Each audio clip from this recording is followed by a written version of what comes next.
Hey stargazers, nebulae are often known for their breathtaking beauty. They're star-forming clouds of gas and dust. And here are the 5 major categories of nebulae and some examples of each one.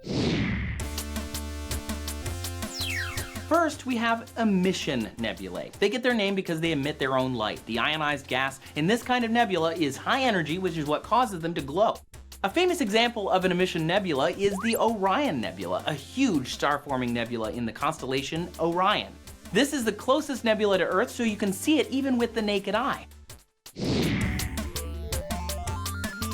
Next are reflection nebula. These nebulae reflect the light from nearby stars. The stars aren't powerful enough to energize the gas like emission nebulae, but they are powerful enough that their light scatters throughout the gas, often giving it this bluish glow, kind of like a street lamp illuminating the fog. An example of a reflection nebula is one called NGC 1999, which is illuminated by a bright, recently formed star close to the famous Orion Nebula. The third category of nebulae is what's called planetary nebulae. They get their name from their fuzzy, cloudy shapes that resemble planets. However, these nebulae actually have nothing to do with planets. They just form during the death of low-mass stars, no big deal. When stars like that die, they expel shells of gas into unique shapes. The Helix Nebula is a great example of a planetary nebula. It kind of looks like a bubble or an eye from Earth's point of view. Pretty cool.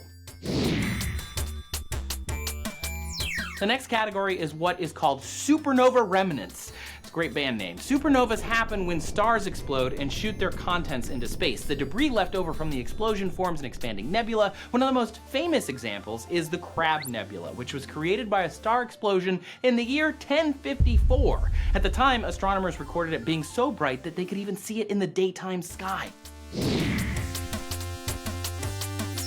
And finally, we have dark nebulae, otherwise known as absorption nebulae. These clouds contain such a large amount of gas and dust that they don't emit or reflect light, and instead, they block light coming from behind them. And what you see are oddly shaped dark clouds against brighter stars. An example of this is the iconic Horsehead Nebula, which is a favorite target for both amateur and professional astronomers.